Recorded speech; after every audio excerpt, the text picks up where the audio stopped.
War. Russia says it thwarted major Ukrainian offensive. Ukraine has been planning a counter-offensive for months. By George Wright in London and James Waterhouse in Kyiv, Russia's defense ministry says it has thwarted a major Ukrainian offensive in Donetsk, claiming to have killed 250 troops and destroyed armored vehicles. Video of what Russia says is the battle appears to show military vehicles coming under heavy fire in fields. Russia's claim has not been verified, and Ukraine's military said the country is spreading disinformation. A Ukrainian counter-offensive has been long awaited, but Kyiv says it will not give advance warning of its start. But with Ukraine claiming to have made marginal gains elsewhere on the front line, there has been a notable increase in military activity. The latest reports are therefore being seen as a fresh sign that the expected Ukrainian offensive may have begun. The Russian Defense Ministry said Ukraine had launched the large-scale offensive in the Donetsk region on Sunday using 6 mechanized and 2 tank battalions. It claimed the Ukrainians tried to break through Russian defenses in what Kyiv saw as the most vulnerable part of the front line,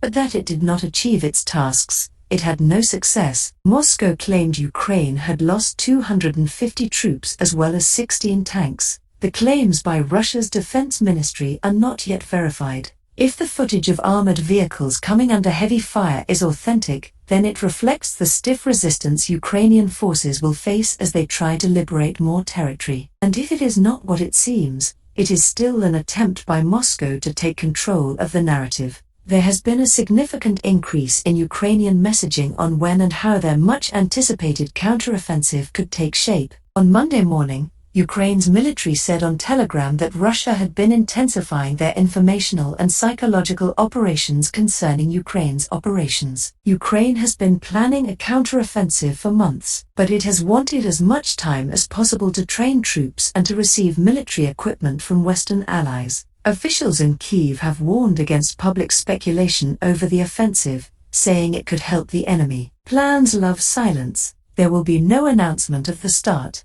the Defense Ministry said in a video posted to Telegram on Sunday. Its footage featured masked and well-armed troops holding their fingers against their lips. It will take Ukraine time to achieve its goal of liberating territory taken by Russia as far back as 9 years ago. And Moscow has had time to prepare. It means if Ukraine is able to mount a counteroffensive, it is going to take a while. Much is at stake because the government in Kyiv needs to show the people of Ukraine and Western allies that it can break through Russian lines, end the effective military deadlock and recapture some of its sovereign territory. The commander of Ukraine's ground forces, Oleksandr Syrskyi, said troops were moving forward towards Bakhmut and had destroyed a Russian position near the city. Elsewhere, fighters opposed to the government in Moscow say they have captured some Russian soldiers in Belgorod, near the border with Ukraine. The claim was made by the Liberty of Russia Legion, FRL, which described the announcement as a joint statement with the Russian Volunteer Corps,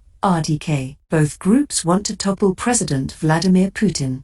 They oppose the full-scale invasion of Ukraine that he launched in February last year. Belgorod's top official, Vyacheslav Gladkov, replied to say he had agreed to meet the men's captors if the soldiers were still alive, but the fighters later said that the governor had not found the courage to meet them and they would hand over their captives to Ukraine. Russia has blamed Ukraine for recent attacks in its border territories, but Kyiv denies being directly involved. Authorities in Belgorod said an energy plant was ablaze following a drone attack on Monday morning. And in Russia's Kaluga region, which borders the southern districts around Moscow, Governor Vladislav Shapsha said 2 drones fell onto a main road. Mr. Shapsha said there had not been an explosion and the area was now cordoned off. There has been no independent confirmation of either attack, but Moscow says the Belgorod region has been the regular target of drone attacks from Ukraine.